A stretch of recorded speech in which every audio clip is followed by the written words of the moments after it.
Selamat pagi bro. Pada postingan kali ini kita akan menjelaskan beberapa pertanyaan di komen yang menanyakan seputaran kopling, khususnya untuk motor Satria F150. Jadi kebetulan hari ini kita bongkar Satria F150. Akan kita jelaskan nama-nama komponen, fungsinya, serta cara kerja dari masing-masing komponen pada bagian kopling Satria F. Sebenarnya kopling ini tidak berpengaruh langsung terhadap penghidupan mesin. Jadi tanpa kopling pun mesin tetap bisa hidup, tetap bisa bekerja. Nah, apa fungsi kopling itu sebenarnya? Kopling ini cuma sebagai penghubung dan pemutus putaran dari kruk as menuju transmisi. Jadi meskipun koplingnya tidak dipasang, mesin tetap bisa hidup. Cuman putarannya tidak bisa diteruskan ke transmisi. Jadi roda belakang, transmisi, dan perpindahan giginya tidak bisa bekerja. Nah, pada bagian kopling ini terdapat kurang lebih 10 komponen. 10 komponen. Apa saja itu? Nah, yang pertama ada rumah kopling manual. Rumah kopling ini menyatu dengan gigi sekunder. Kita menyebutnya gigi sekunder karena gear ini nanti akan digerakkan oleh gigi primer yang ada di kruk as. Nah, antara rumah kopling dan gigi sekunder ini dilengkapi dengan per peredam atau damper. Per peredam ini fungsinya untuk mengurangi hentakan atau memperhalus hentakan. Karena apa?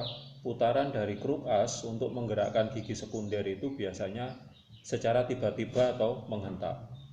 Jadi ketika putarannya tiba-tiba, supaya menjadi halus dikasih per peredam.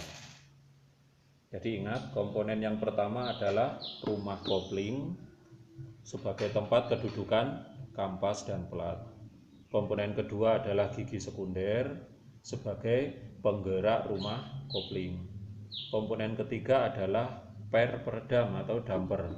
Nah, yang ini dampernya. Oke, ini dampernya. Ada 1, 2, 3, 4, 5, 6. Ada 6 damper pendek-pendek. Dengan tujuan putarannya nanti menjadi lebih halus. Antara rumah kopling, gigi sekunder, dan damper ini diikat oleh paku seperti ini. Kalau di Jawa biasanya disebut paku keling. Nah, paku ini biasanya kita beli satu set bersamaan dengan dampernya.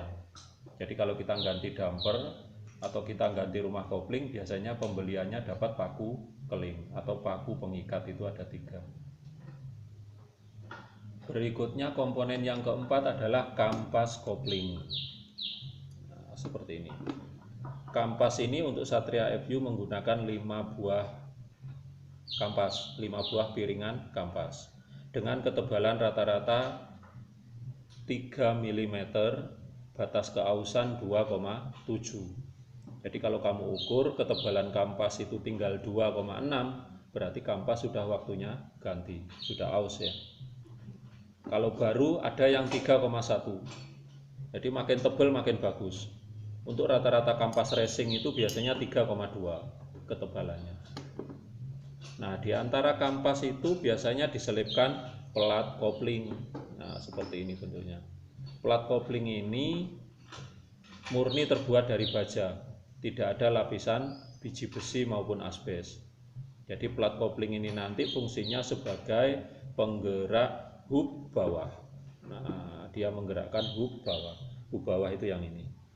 Nah, sedangkan kampas kopling fungsinya sebagai pengikat pelat.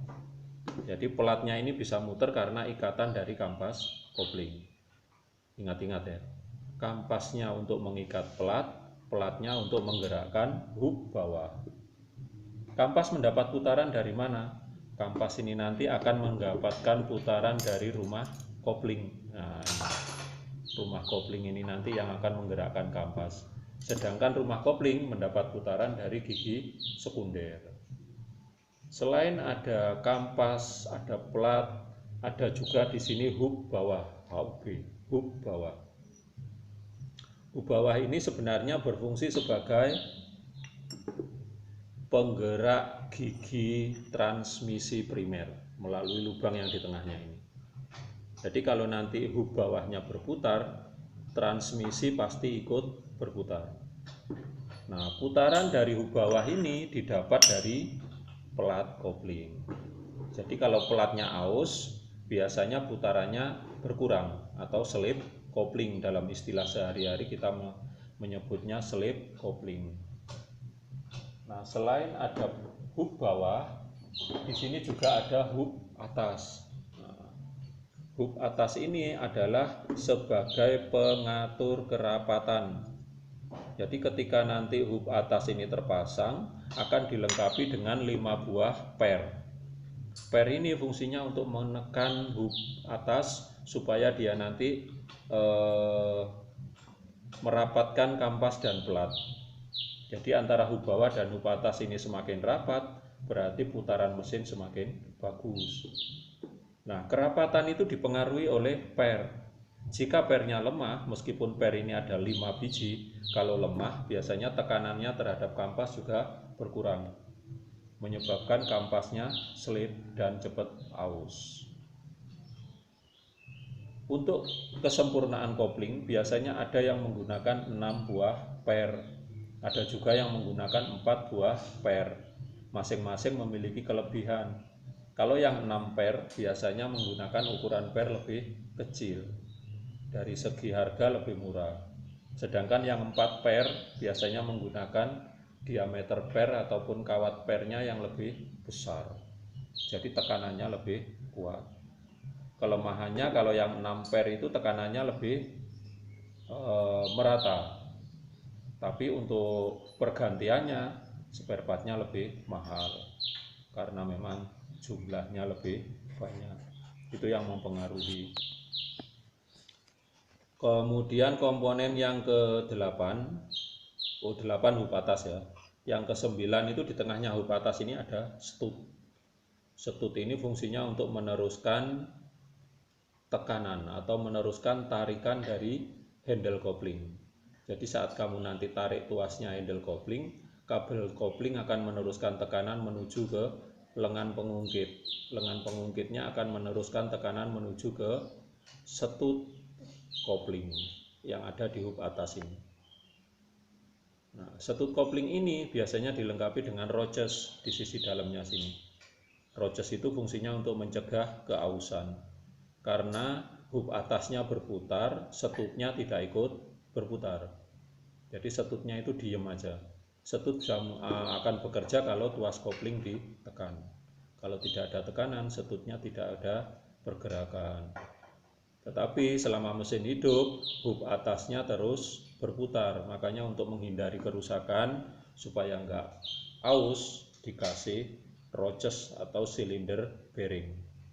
Jangan sampai silinder bearingnya tidak dipasang. Akibatnya hub atas akan aus dan jebol pada sisi atasnya, karena terjadi gesekan yang terus menerus. Kurang lebih itu untuk penjelasan bagian kopling. Jika ada yang masih membingungkan atau ada yang kurang bisa dipahami, bisa ditanyakan lagi, kita jelaskan sesuai dengan pemahaman masing-masing. Sekian, wassalamualaikum warahmatullahi wabarakatuh.